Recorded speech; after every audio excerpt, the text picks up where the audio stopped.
Hello, in this video we want to see how to do an interbranch transfer, and this is valid if your copy of Global Bank, if your installation is not centralized, if it is not operating on a central server, if the different branches have different copies or different databases, and a customer comes in to transfer from that branch, from your branch to another branch. Okay, so what happens as a matter of fact is the operations officer is going to validate that transaction, and you as a teller, you're going to have it within your system or within your account, and you're just going to move on and process it.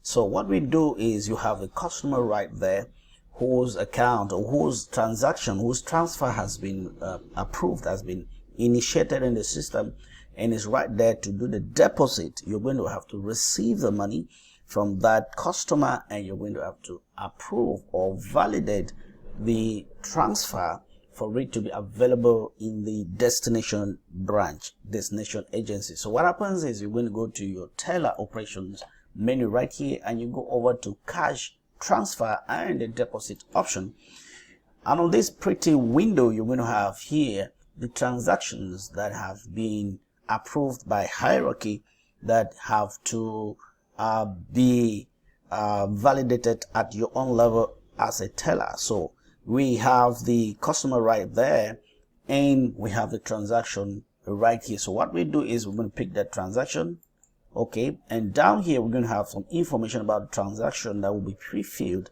Remember, this has been entered into the system by your hierarchy. So what happens is here we're going to have to enter the number of notes, okay, that the customer is depositing, the number of bank notes, the number of 10,000 notes, number of 5,000 notes, and all of that right down. So right here we have the amount is 10,000 francs CFA that the customer is moving to a different branch. So what we do is we're going to enter here 1, because this represents just the total amount, as we can see here, that the customer wants to transfer. Now this must be equal to this.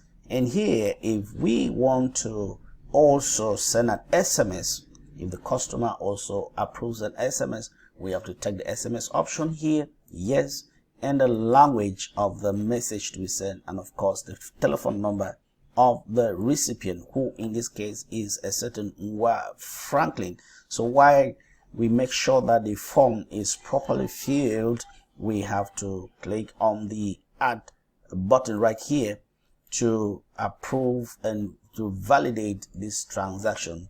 And of course we have the window right there, the receipt to print and hand over to our customer. Of course we can always print a double or a single receipt for the administrative purposes and for the purposes of the transaction.